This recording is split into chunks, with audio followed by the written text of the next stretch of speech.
Cool, that's all going. Alright, so do you guys remember where you left off last week?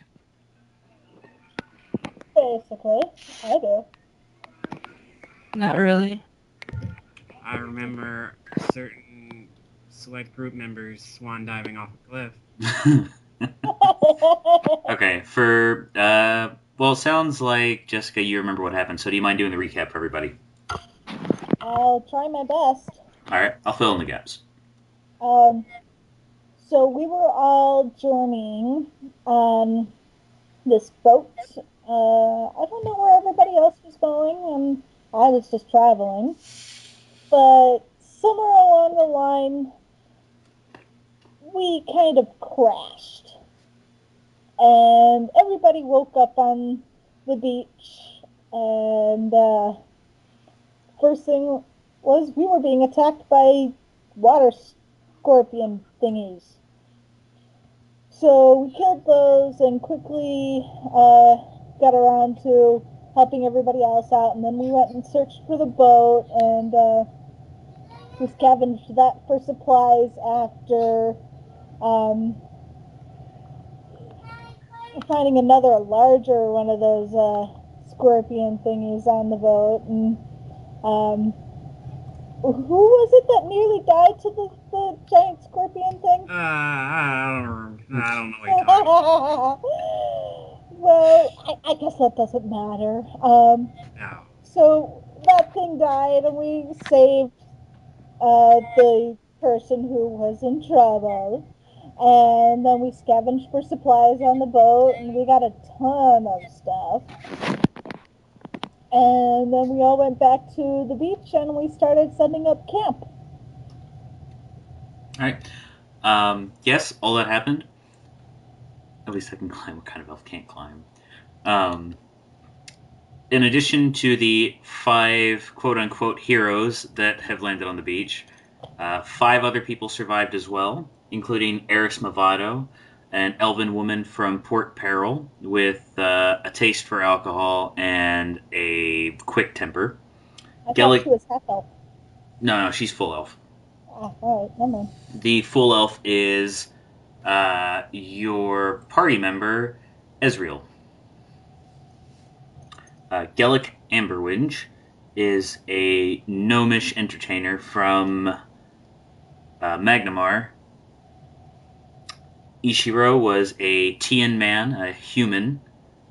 I can't remember off the top of my head exactly where he's from. Jask Dorindi was a human that supposedly was framed. Donna questioned him, and his story seemed believable to her. And Sasha Nava, a flighty and eccentric human that Lydia has been getting along with fairly well. Last we left, you were building a small camp not too far from the wreck of the Genevieve, so that you could at least make it through the first night before deciding what to do. Yep. Sasha had come back from hunting with enough food for everybody. Not excessive amounts of food for everybody. It was still going to be a little scarce here and there, but enough food. And was explaining to Lydia about the great flying scaly beasts that she saw that she wants.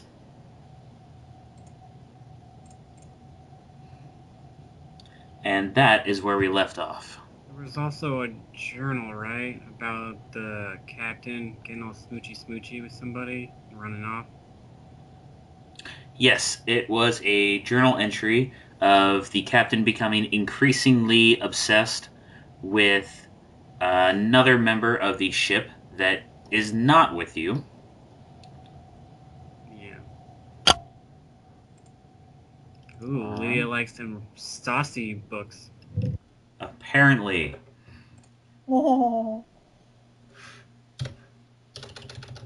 50 Shades of Serpent Skull. You. Okay. I'm checking something real quick. Where is it?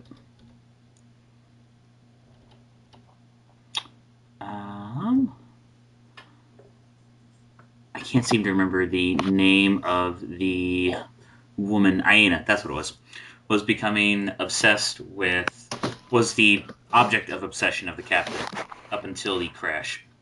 You also found the first mate, who had died with rapier stabs and stings from a scorpion similar to what Rilnock had. He was in the supply room when you found him. And the cook, too? The cook lay dead in the kitchen with large snake bites to the neck. Are we playing, like, immediately where we left off last time? Or am I still poisoned and such? We are still where you guys left off. It is starting to hit nightfall. I see. Thank you. Oh, I thought we had all stopped just as we were going to bed. All right, if you'd like to skip ahead to that point, then yeah, that's fine. I just mentioned that because I was going to say, maybe we should take watches. No. This island isn't exactly safe. Yeah, that's a good idea. We should make a rotation or such. Sasha stands up and stretches and says, "Oh, I've got plenty of energy left. I can help watch." Nice. So, Great. I say, 2 sets of eyes are better than one, so I'm going to stay up with you for a while, and then we can wake up another pair. So I'll stay up with Aina, with her. All right, Sasha. so you're going to stay up with Sasha. Yeah. We can help keep each other awake and whatnot, so. Oh, also, to remind you all what you knew about Smuggler Shiv, because you did roll a knowledge check to know about it. You remember hearing about ghosts and ghouls in the reefs and the shorelines of Smuggler Shiv, the souls of the sailors that had died there, as well as a tribe of cannibals that lives on the island that you've not met.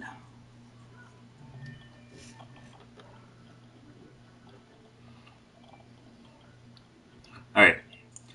So, who is on first watch? Well, Sasha and I. Sasha and Donna. No, who's on second watch? Yeah, I'll make sure Amherst doesn't miss anything. Lord knows he's doing a lot of that lately. All right.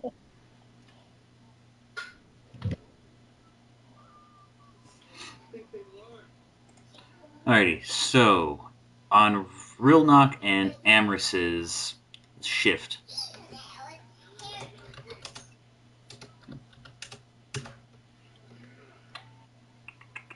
Amris notices, Rilnock does not, that through your entire shift, you get the very distinct feeling that you're being watched the entire time from the tree line.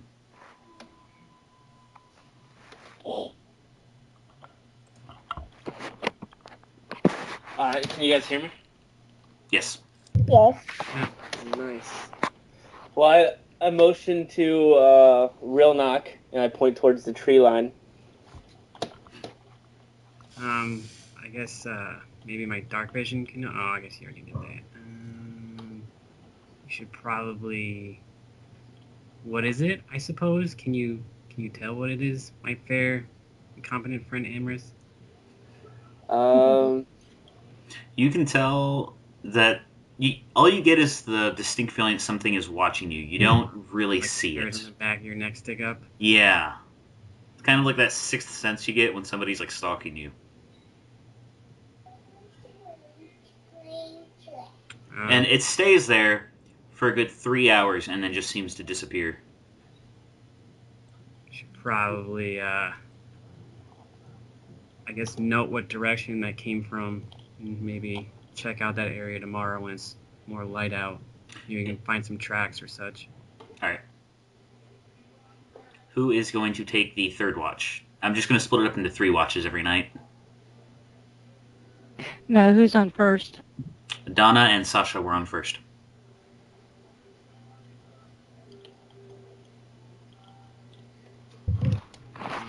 Were there other people? I forget. I might be able to pair up with Lydia. Or are they all asleep? Ezreal will stay awake with Lydia. Since Dan is not here to run his character, I'll be running Ezreal for him. I will try and stick to what he would do. Makes sense. Thank you. Yep. Before they take the watch, we tell them what we kind of felt.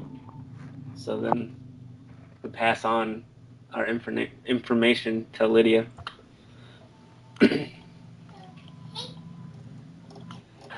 Sounds spooky. I can't wait.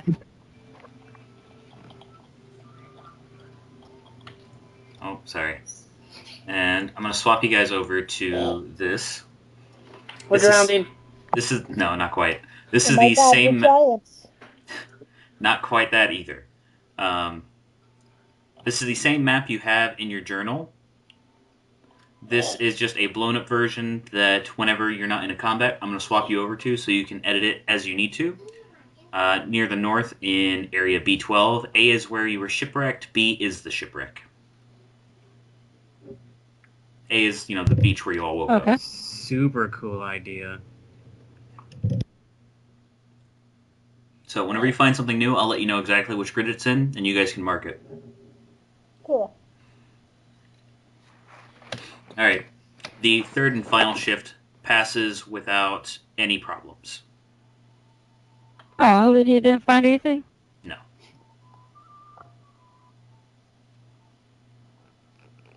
Dawn breaks, and those of you that were sleeping wake up to the sound of waves crashing on the shore. And Donna snoring. Yeah, and Donna snoring.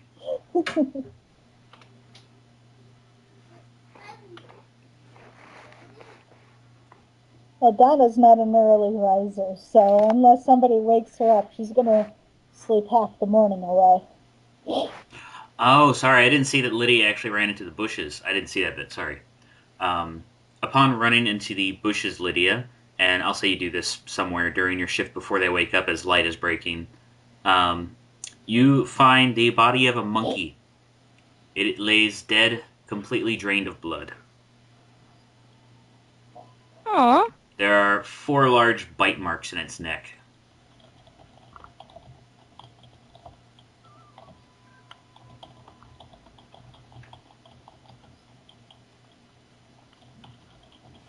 Well, that's weird. What would do that? You could roll a survival check or a knowledge nature to know what kind of beast would do that.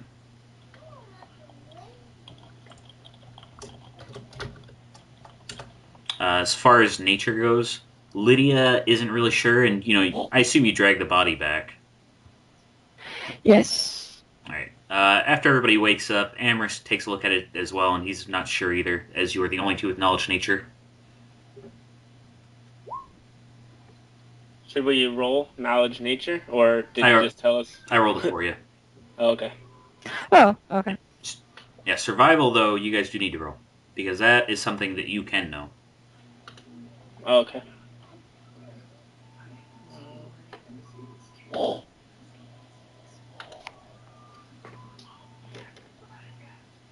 Alright, yeah, you guys pour over it for a while, and you can think of a few things that could do that, or at least would have the type of fangs to do that. And, you discuss them, you're like, well, maybe a snake did it. No, the fang marks are too large for most snakes, and, well, maybe some other large creature did it, but no, the bite marks don't really coincide with any animal that you've seen in your lifetime.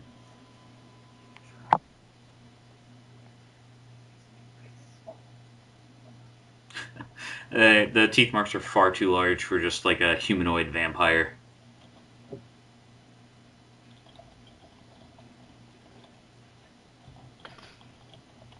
Alright, so dawn breaks. You all awake. What are you doing?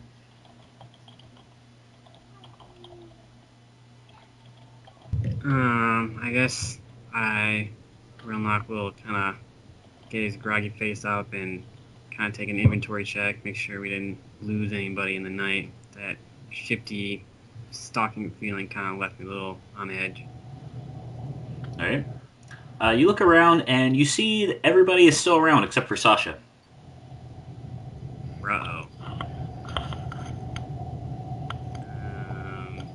I guess I run around. Well, I don't run around, but I start rousing the camp, saying that we should probably get up. Has anyone seen Sasha? You take a quick look around. You can see her footprints just obviously going straight into the jungle. Well, I guess. I can track her. Do we want to pursue her tracks? I guess. Oh, am I healed? Am I no longer poisoned? You regain 1 point of ability damage per night. Okay, I see. So whatever you were at, you are 1 higher. Gotcha. You also regain your level and hit points every night. I'm at max for my con. So she kind of bounced. We might want to make sure she's all right. Something can drain a monkey of blood. We might do the same thing to Sasha. She seemed like an alright individual. I don't understand why she would leave. I don't know why she Maybe would. she's out hunting. Well, we can just follow the tracks and Maybe try to catch up to her. maybe she's looking for one of those bird thingies. What if she knows where they are? We should follow her. Yeah. Amorous, do your elfie thing. Lead us the way. Mush. I think track's automatic. It's one of my feats. Oh, is it? Yeah. I think it just adds one to your survival when tracking. Let me look it up. Actually, it adds half your level when tracking, I think.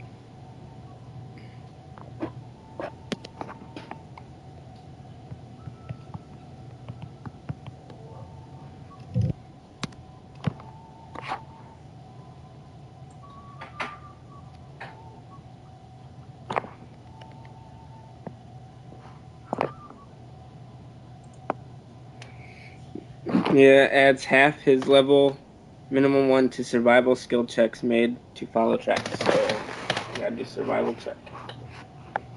Okay, go ahead.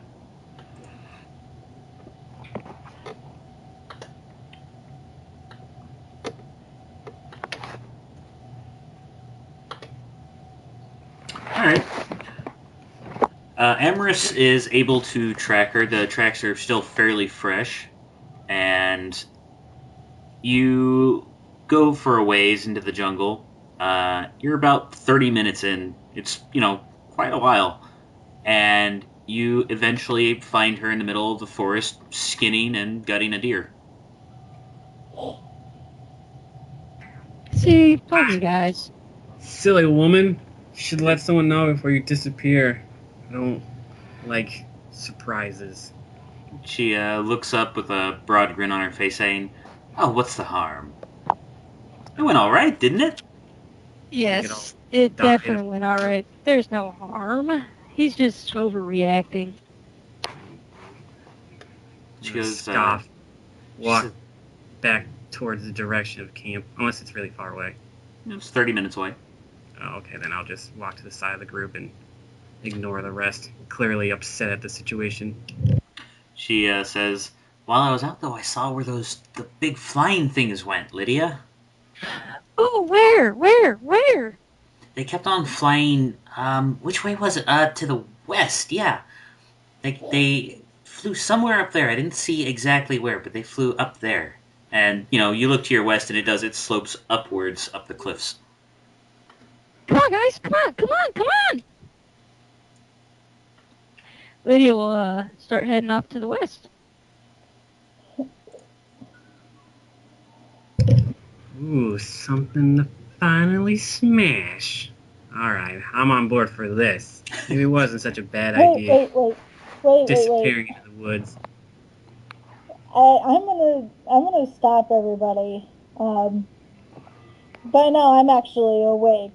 Somebody had woken me up, but I wasn't awake. And I'm like, wait. Who thinks it's smart to go off into a forest without, making sure we're ready.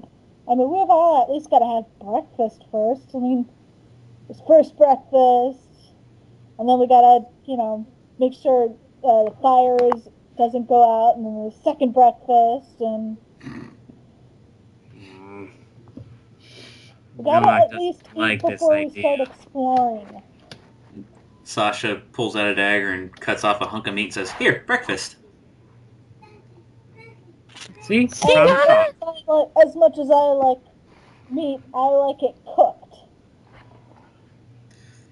She gives you a small pouty face and says, "Oh, fine." Oh, we should go now. Come on. Come on, Donna. We should go now. Come on. Don't worry. We can get going a little bit. But we really should just, eat first and eat cooked food and make sure everybody else back at camp knows that we're going, too. I mean, I don't like being a hypocrite. Sasha could let everybody know that we're going. Sasha probably wants to come with us. She says, "Oh, that'd be fun." She says, "Well, with the amount of people that are still here, this will maybe feed us for half a day, really. I mean, knowing dwarves." She looks at Rilnock. I resent that statement, but I concede it's truth.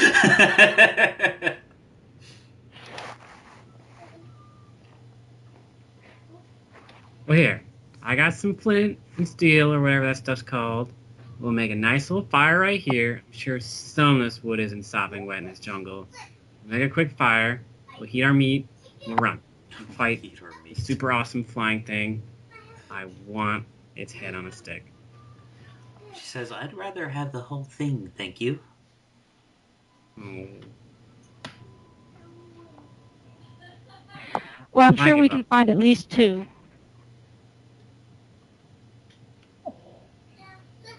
Alright. So we'll all scatter, try to find some food sources, meet back here, cook that, then set out? We could just take it back to camp and cook it there. And we do have a bunch of rations back at camp.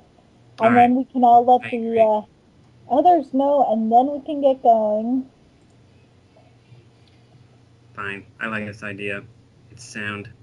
All right. Yeah, Sasha concedes to it. She says, "Oh, that's a great idea." She looks over at Lydia and Ezreal and asks them for help in hauling the deer back. She, at this point, has cut off all the usable meat and has stuffed it into a makeshift bag using the skin.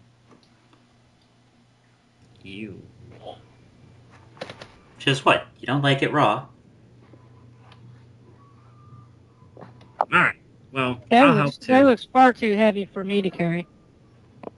Oh, no, she wants people to help her carry it. Yeah. I'll help. I'll carry this slashy meat bag. Okay. You guys make it back to the beach where the others are still just kind of milling around.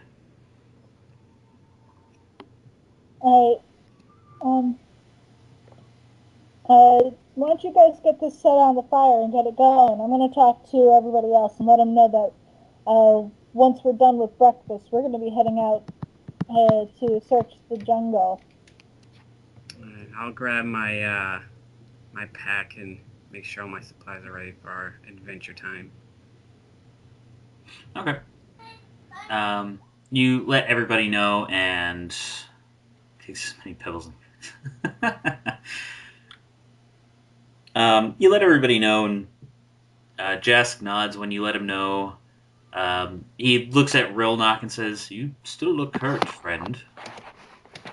It's this pesky poison left my constitution frightfully low. In fact, it is at 9 out of 16.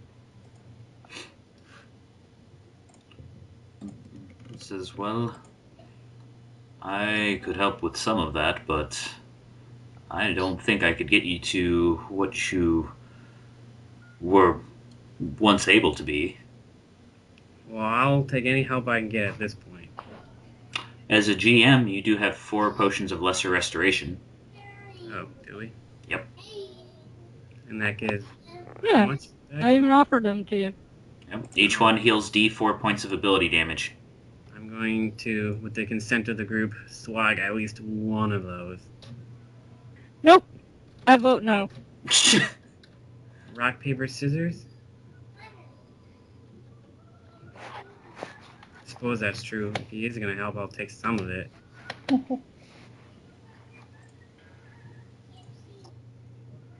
don't know. Whichever. I don't want to... I'm confused now. Real knock is lost. I use them. I don't want to use all of them. So, Well, what's his it name? was Jask? hand from him. Is that it? Yes. Yes. Is he willing to cast some sort of spell? Yes. Jask is a cleric, and he lays his hands on you to heal you for 4 points of health. Now, I'm at my max because of my current constitution. Yep. So, does that heal me any? You go up to your max. Which is 11. Oh, see, I thought you were still down some. No, I have 9 constitution out of 16. Yeah. You can't go above that except for temporary hit points unless you regain your constitution. Yeah, that's what I figured. So I didn't know if he had a lesser restoration spell. He does not. Okay. Then I'm going to take one of those potions and drink them. Okay. You said 1d4 plus 1? Just D4. Oh, wishful thinking. What did I do wrong? Oh, there it goes. Damn. Oh man, that was a little lagged for me. Still, you get 2 constitution back, so that's 1 hit point. I'm no longer at a negative penalty. Yeah, that's good. Alright. Well, we'll store the rest for later. Knowing my luck, I'll probably get poisoned again. It is very possible on this island. Need some poison dealage. Alright. So, how's that meat coming along? The thinner strips are cooking fairly quickly. The rest of it seems like it's going to take, 20, 30 minutes. Alright, well, I'm going to thank Jask and ask him if there's anything he needs while we're out. I don't know what I could possibly find in the jungle. Probably some sticks, some really big leaves, but I'm totally willing to bring some back for you.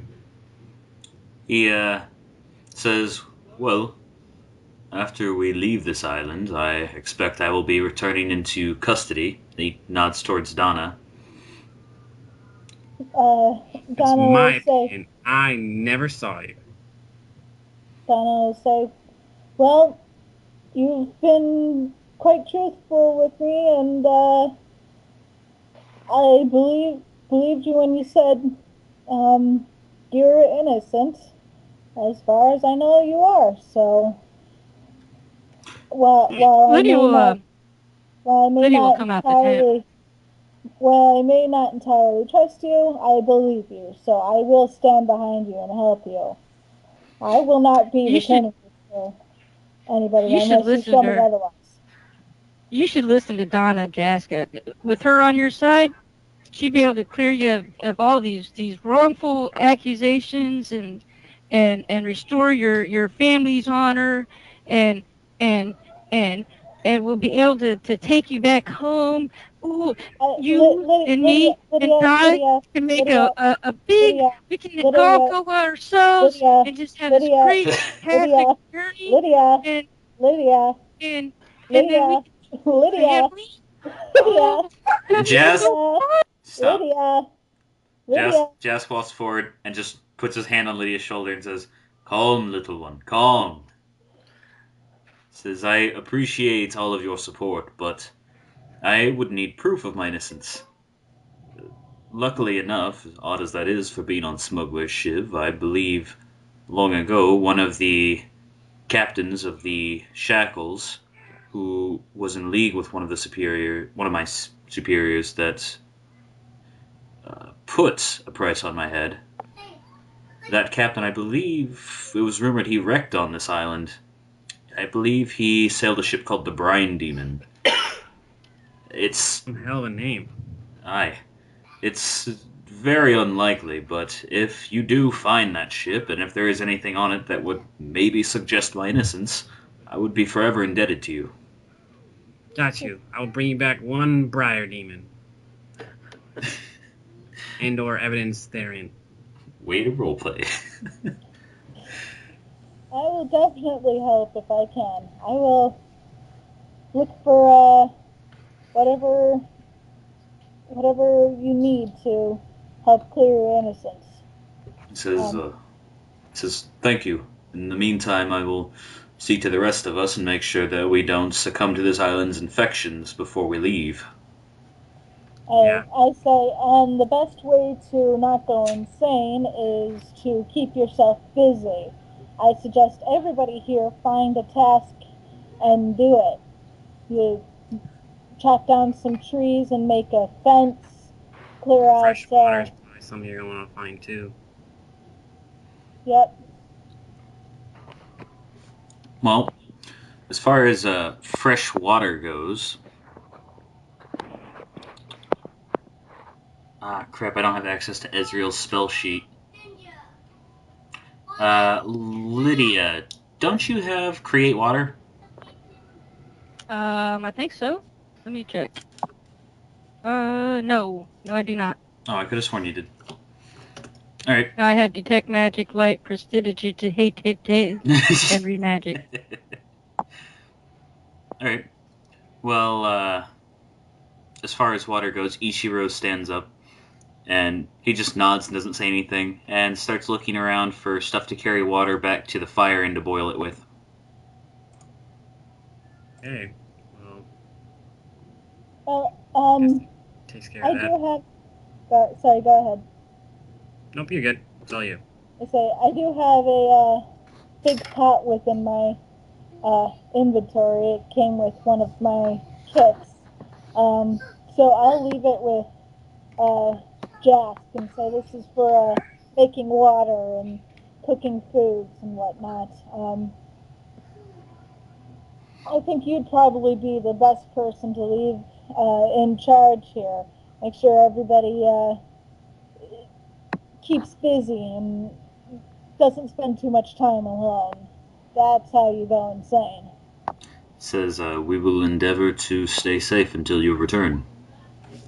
Right. And again, I stress, building a fence and maybe some alarm systems along the perimeter of camp might be best. At that, Eris stands up and says, I can take care of that. And she starts wandering off, holding her head in one hand. I'm just going to look questioningly at her and say to Jask, please, keep an eye on everyone.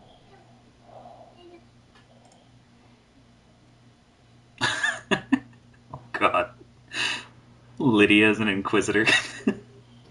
And, no, it's just I imagine her personality as an inquisitor.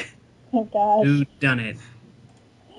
And with that, I'm ready to head off whenever the food is ready. I know the people back at camp will be doing as best as they can, so I'm ready to head off whenever everybody else is. Oh, the second stringers. All right, Rilnock, also agree we're probably as ready as we're going to be. I mosey on over to Jask and kind of ask him to fill my water flask up with, just a little bit extra water, top it off so I have fresh water in our supplies. I've been waiting all morning to go.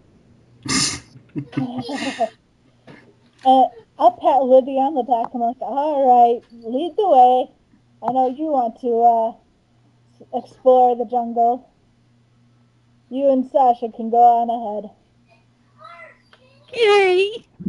Okay. And yeah, as Rilnock asks, Jask does. He fills your water skin with fresh, clean water.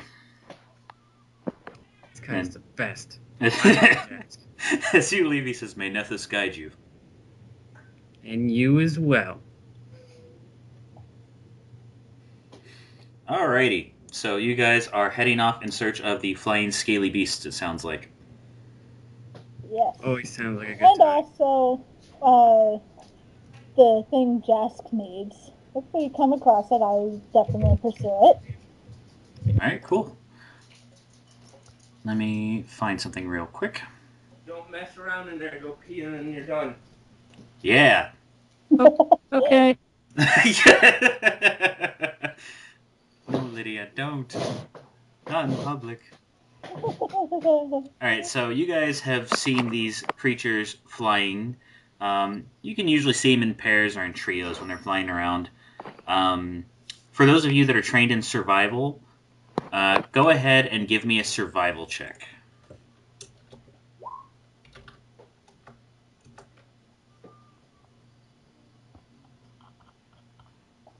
Let's see. All right. That is a complete absence of survival checks. Hold on, I'm getting Boom. it. Oh, well, I'm going to tell you right now, you're good with Amherst's check. All right, Okay. looks like Donna knows these as well, oddly enough. You know that the creatures you are looking for are called Dimorphodons. They are That sounds like a dinosaur. they are indeed a dinosaur. They're a scaly, like it kind of looks like a raptor's face on a pterodactyl's body. But they're not that large. They're about the size of a large dog. You do know that they are fairly poisonous. Not to your health, but to your muscles. They usually make your muscles wither away and die if you succumb to their bite. Awesome. More poison. You do know it's not the strongest poison, though. It's they generally use it when they surround their prey. Alright. Yeah, kind of like that. Not as cute, though. I was gonna say, that looks like a prehistoric toucan. That's what came up when I Google searched them. Oh my god, I want one. Alright, so as you guys are proceeding into the jungle, Amris, Rilnock, and Lydia all notice that in a clearing up ahead, there is a rather thick tree, and concealed under the leaves and the vines hanging on it, there is a fairly long black and red snake clinging to it, watching you.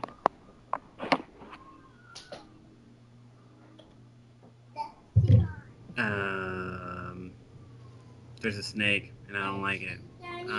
Maybe it's that same thing stalking us last night.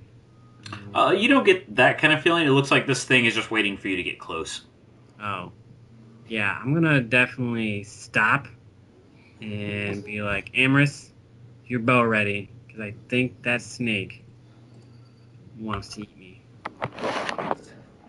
So you told everybody else about you seeing the snake? Yeah, I'm like, there's a snake up there. I'm pretty sure it's waiting for us to get close. Not entirely too inclined to get bitten by poisonous things anymore. So let's try to get this range maybe. Maybe try to spot to see, make sure there's no other ones. Whatever girl's trying to flank us. Ooh, where is it? Maybe it's the one that killed that monkey. It's up in that big tree over there. You see it up under the leaves? Damn it. And yeah, he points it out, and you Chest can here. find it easily enough. Oh yeah. Um, We should ask it if it bit that monkey. You're more than welcome to try. No, Amherst, you're the one that talks to animals. Go ask it. Oh. I don't know so much about talking to them, but let me see. I have wild empathy. that lets you better handle animals. It says a ranger can improve the initial attitude of an animal. Yep. Isn't it using the handle animal check? No, it's using It's roll a one diplomacy for 1d20 animals. and add my ranger level and charisma bonus to determine the wild empathy check result. As diplomacy. Alright. You can try if you'd like. He can make it, change it from hostile to neutral to friendly and all that. Yeah. I have to be within 30 feet of one another under normal visibility conditions. Yeah, Don't make it mad. I would say you satisfy those requirements. Okay. Let me see. 1d20, Ranger level 1. My first bonus is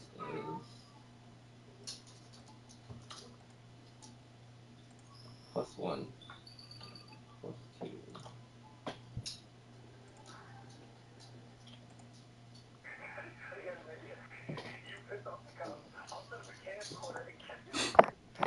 Was the 18 your check? Yeah. It still looks like it wants to bite you. All right. Looks like we're bringing back a pelt, Lydia. A nice belt. Ooh, some new boots. Aww. Is there any good way- options. Pass the animal without provoking it. Yeah, you can just go around it.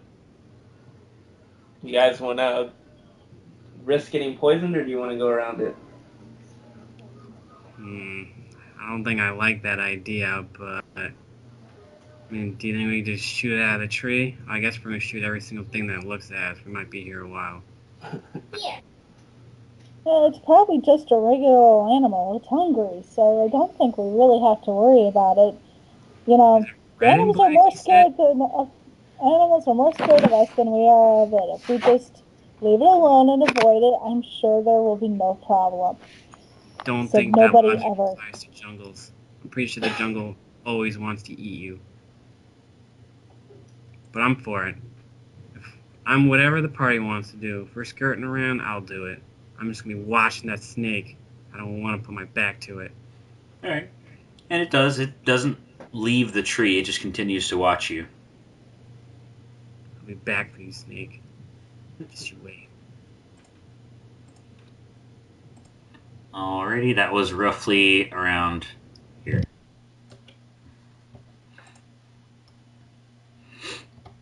Alrighty. You guys continue on, and you go for quite a while. And when I say quite a while, I mean like 3 miles. Until you start exiting the thick foliage, and the actual land you're on starts getting thinner and thinner. You're actually able to start seeing the cliff sides on either side. You're up to about like here-ish.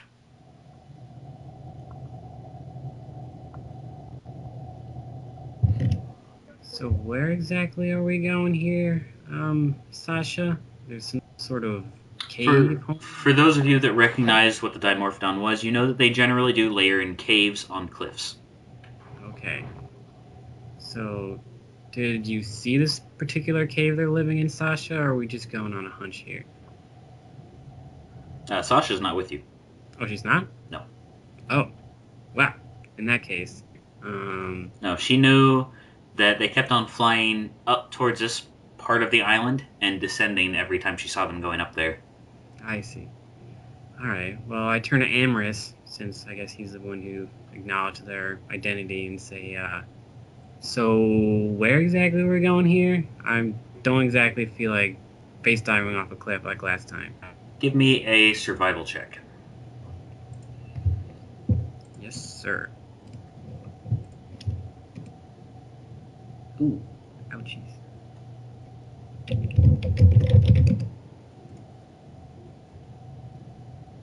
Average?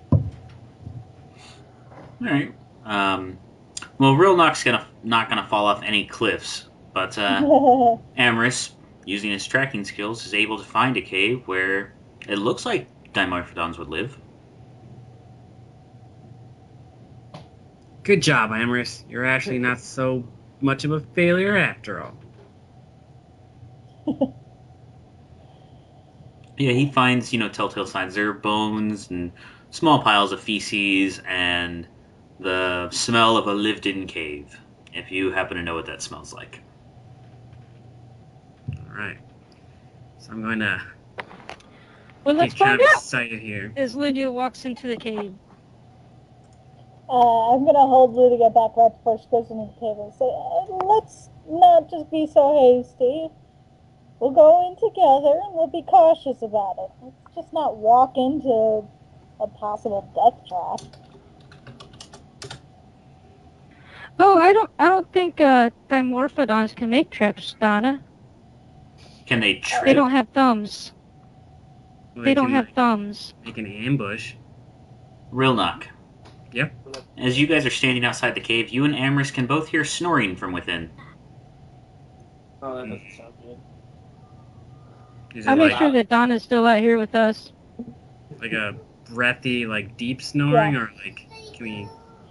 It sounds like a single creature, and it does not sound very deep, like for example, like a bear. It doesn't sound very large. It sounds like a roughly, dwarf-sized creature. All right. So I look over at Amherst and I give him like the knowing look we both have that we just know it's something, and I tell him like, go sneak over and find what's in that cave. And then I look at everyone else. I'm like, I think I heard some snoring. It wasn't Donna. Dana? Donna? I forget. Donna. Donna. I'm gonna do a stealth check to see if I can get closer to it. All right, go ahead.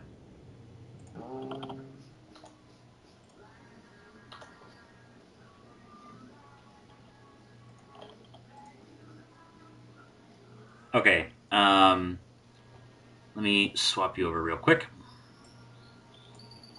Do you have any relatives on this island, Donna?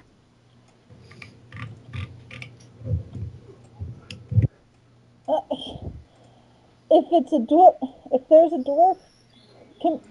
dwarf city under a mountain, there's a Steinhammer there. But I doubt that there's a dwarf community in that cave. As Amherst steps into it very quietly, he sees one such creature laying on a pile of raw meat sleeping. Ew, raw meat. Gross. Alright. Then I whisper to the group. I tell them that there's one creature, one of the flying creatures in here, and it's asleep.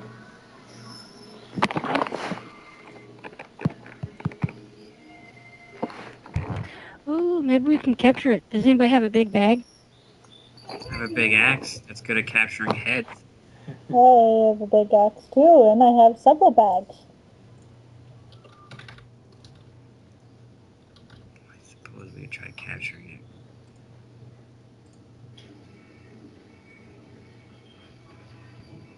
So, capture, kill. I mean, I'm for whichever, but when in doubt, kill it. I can try the wild empathy again on it to see if it If it's sleeping, we probably want to make the best of this opportunity and have some sort of preemptive attack on it. We don't want to go and be like, "Hey, wake up, dinosaur! Let's be friends." I don't think that's a good idea.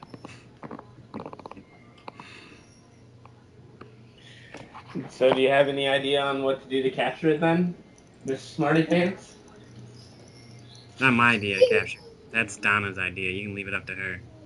I didn't want to capture it. It's Lydia. Oh, all right, Lydia. It's all you. Let's see the master plan come in. Well, At you.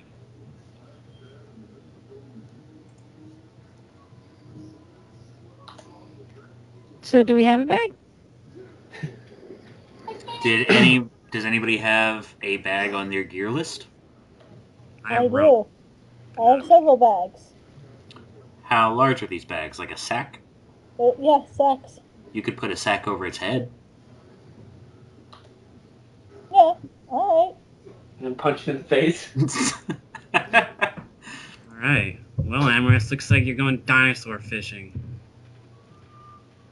I'll give you very, very good props if you can pull this off. Murloc kind of steps back, plants his axe on the ground, has a big old grin on his face. I can't wait to see how this turns out. Okay. What is Amherst's charisma modifier? +1. All right. I am going to use Bardic Performance Fascinate on the bird thing. On the sleeping creature. Pretty sleepy. Yes. Yes. I imagine I'll start waking up when I start playing my lute. Oh. Let me just look at Fascinate real quick. It needs it receives a will save DC 10 plus half the bard's level plus the bard's charisma modifier to negate the effect. I think it pays attention to you, right? How big are these creatures? Yeah. They're about the size of a dog. Okay. A large dog or a medium-sized dog? Like Great Dane or Husky? No, he's talking about Chihuahuas. So. No, it's not a Chihuahua. It's somewhere in between a Malamute and a Great Dane. Ooh, so I could ride it. It is a medium creature. Lydia, sounds like you got a new mount. Yeah, it doesn't say anything about if it's able to understand me or not. Oh yeah, no. That's not what I was like language wondering. barrier. Yeah, no. It's all about the music. Yeah. What's your charisma modifier plus 3 or plus 4? Let me look. I think it's plus 4. Alright, so it'd be DC 15. Yes. What instrument do you Daddy, use? here I come. Lute. You know my house.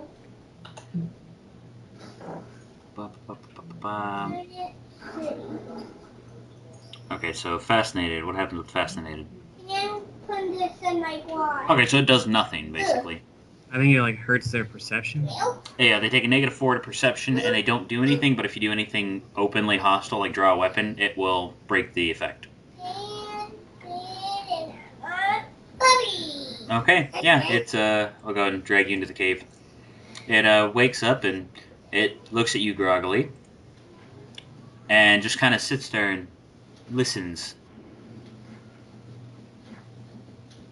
Alright, Awesome. let's see. Are we able to move and stuff now, or You can. is it just me and Lydia? Anybody else that enters the cave as well. Lydia, just go all how to train your dragon on it. Just walk right up and put Was your hand on Amherst its still gonna nose. burlap sack the dinosaur? I was thinking about it, but if we burlap sack it, it might consider it hostile, or us hostile. And I would flip out. consider that an openly hostile action to shove a sack over somebody's head. You can stealth over there behind it and then do it when it's out of your line of sight. Crit sack it. Sack it. I mean, you could just like nonchalantly walk around it, and then when you're behind it and it's not looking at you. I mean, I don't know how Fascinate works, so. Fascinated. It basically does nothing but sit there and watch. It takes -4 on perception checks, but only lasts for a certain number of rounds. So let me get the initiative tracker up. Okay. Go ahead and roll initiative.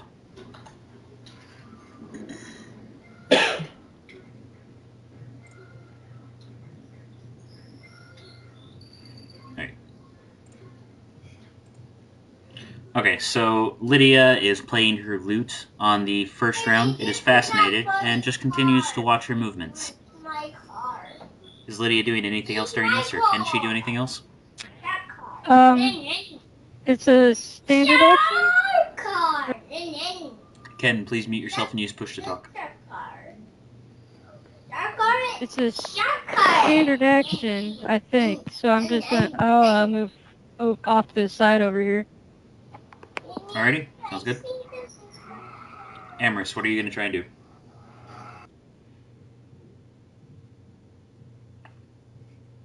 I'm gonna tell Real Knock to get in here and sneak up on this thing and punch it in the face to knock it out. I thought you were gonna burlap sack it. It's hostile, homie. It'll flip out. Okay, so.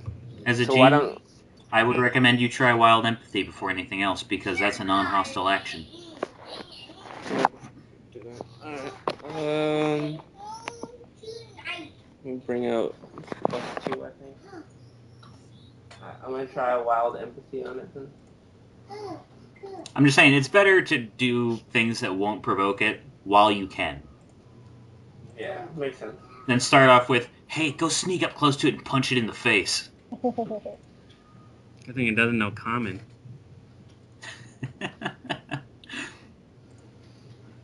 18? You check something on it real quick.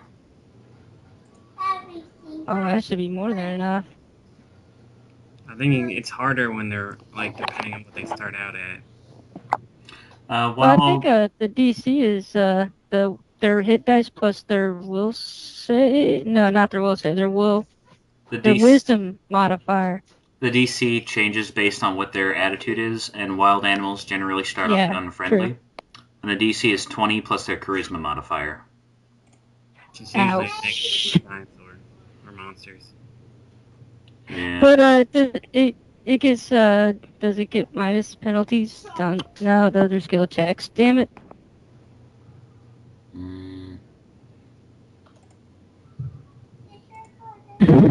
Alright. I'm checking. I'd almost think that it would ignore the wild empathy because its sole focus is on the song.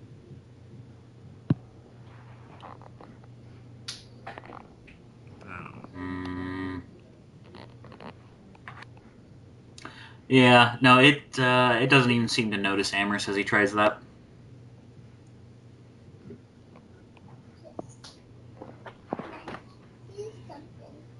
Would he be able to? I don't know what a Dimorphodon's charisma modifier is, but would he actually be able to, if maybe? He could. Empathize it. Yeah, he could pass the check. He just had to roll really good. Yeah, he would just have to roll better. Than a 16. Yeah. Oh my god, this is never gonna happen. Alright. Well, that's a little, low on faith. Yeah. Yeah, you're not that good, dude. 16 is a pretty solid roll. Yeah, I know. 16 is a pretty good roll. I just think it's funny. You're like, you could do it. I have no faith in you. How long does the song last?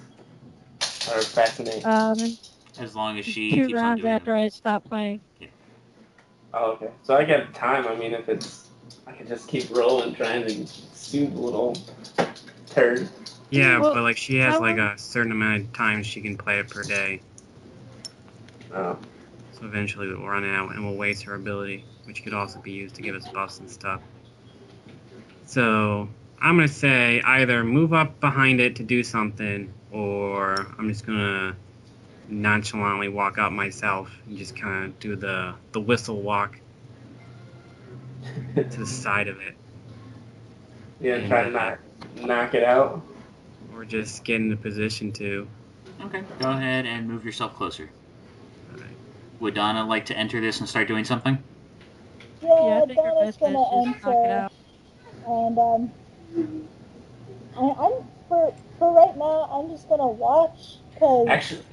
Actually, we should since it's got raw meat, maybe we should put some meat in a sack and try and lure it that way. With it's fascinated. What's our objective in keeping this dinosaur alive? Is what my question is. I don't know. That Sasha girl wanted one, or Sansa, whatever her name is. Did she? Sasha, yes. Sasha wanted one, yeah. Oh, so we don't want to kill it. Yes. Right. Exactly. Okay. That was with the knocking it out and then putting it back, and then we could tie it to arms. I missed that part. I was curious why we weren't just chopping the dinosaur in half, but now I understand. So we could do that, or we could try luring it with the food. So.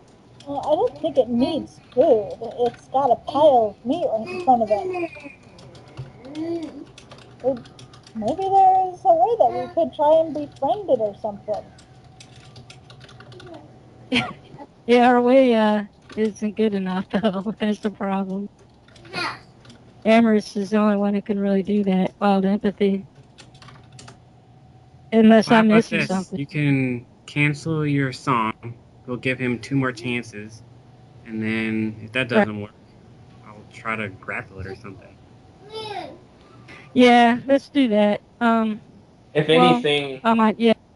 We should put the sack over its head first, maybe give it, like, minus to hit or whatever. Okay, well, then I will presume that I grab the sack